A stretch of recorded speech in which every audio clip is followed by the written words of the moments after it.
सारे मोहल्ले में लोग उन्हें अम्मा कहते थे। असली नाम क्या था यह तो किसी को नहीं मालूम। बड़ा ही मधुर बोलती थी, सबसे प्यार मोहब्बत से बात करती थी। पूरे मोहल्ले में बड़ी बूढ़ी होने के नाते भी सब लोग उनकी इज्जत करते थे। और अम्मा भी किसी को प्यार लौटाने में कोई कसर नहीं छोड़ती थी। जब भी जाओ मिलो, गले से लगा लेती थी और पीठ पर हाथ सहलाती थी। तो ऐसा लगता था जैसे कोई जादू का असर हो रहा है। अम्मा के 4 बेटे थे, 2 विदेश में थे और 2 उनके पास रहते थे। सब शांति से जीवन गुजर रहा था। अम्मा भी खुश थी, उनका परिवार भी खुश था। मोहल्ले के लोग अम्मा से बेहद प्रसन्न थे।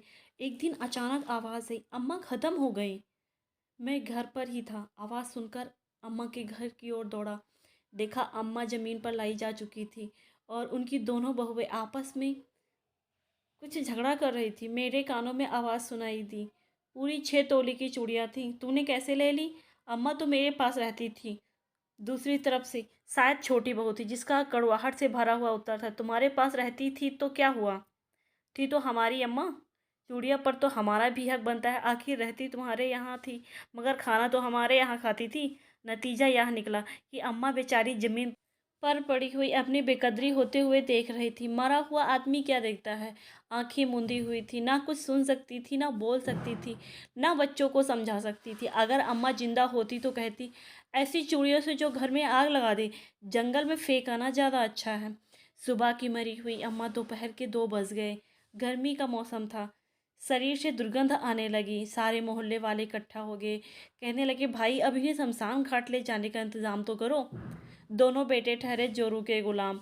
उनसे एक शब्द अपनी पत्नियों को समझाने के लिए मुंह से नहीं निकल पा रहा था। और दोनों बहुएं तो दोपहर में भी सूरज की तेज किरणों की तरह मानो आग बरसा रही थी। आखिर मोहल्ले वालों ने चंदा किया, नाई को बुलाया, अर्थी का सामान जुटाया। दोनों लड़के मुंह फुलाए बैठे रहे। बहुएं एक दूसरे को खा जाने की दृष्टि से देख रही थी। मोहल्ले वाले अर्थी को लेकर चले तो दोनों बेटों ने भी अर्थी को कांधा दिया। दिन भर अम्मा की याद में बीता। शाम को जब सब लोग वापस आए तो सब लोग यही कह रहे थे कि अम्मा कितनी खुश मिजाज थी और उनके मरने के बाद सोने के जेवरों पर घर में कितना बड़ा कलेश चल रहा है। अगले दिन सुबह अम्मा के दोनों बेटे और दोनों बहुएं घर के आंगन में जोर जोर रो रहे थे। मोहल्ले वाले पहुंचे तो एक बेटे ने बताया कि विदेश से अम्मा के बेटे का फ़ोन आया था। जब उसे पता चला कि चूड़ियों पर झगड़ा हो रहा है तो उसने सब घर वालों को बहुत डांटा और कहा, तुम सबको 16-16 चूड़ियाँ मैं अपनी तरफ से दे दूंगा, लेकिन कम से कम अम्मा की याद तो खोटी मत करो। रोते हुए छोटी बहू ने बताया कि जब से फ़ोन आया है हम सब बहुत दुखी हैं और हमें भारी पश्चाताप है। छोटी बहू बोली, मैंने अम्मा की 4 चूड़ियाँ लेकर बहुत बड़ी गलती की है। 4 चूड़ियों में क्या रखा था? बड़ी बहू कहने लगी, मन छोटा मत कर दीदी, चारों चूड़ियाँ और बाकी की 12 चूड़ियाँ भी तू ही रख ले। जब सबको इस संसार से जाना ही है तो क्या रखना है और क्या देना। सचमुच हमारी बुद्धि भ्रष्ट हो गई थी जो हम लड़ने लगे, अम्मा की याद को भुला बैठे।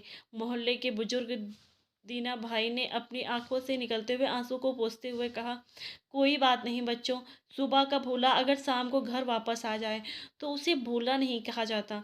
दोस्तों, आपको ये हमारी कहानी कैसी लगी प्लीज़ हमें कमेंट बॉक्स में बताएं और हमारे चैनल को एक लाइक शेयर एंड सब्सक्राइब करें। धन्यवाद दोस्तों।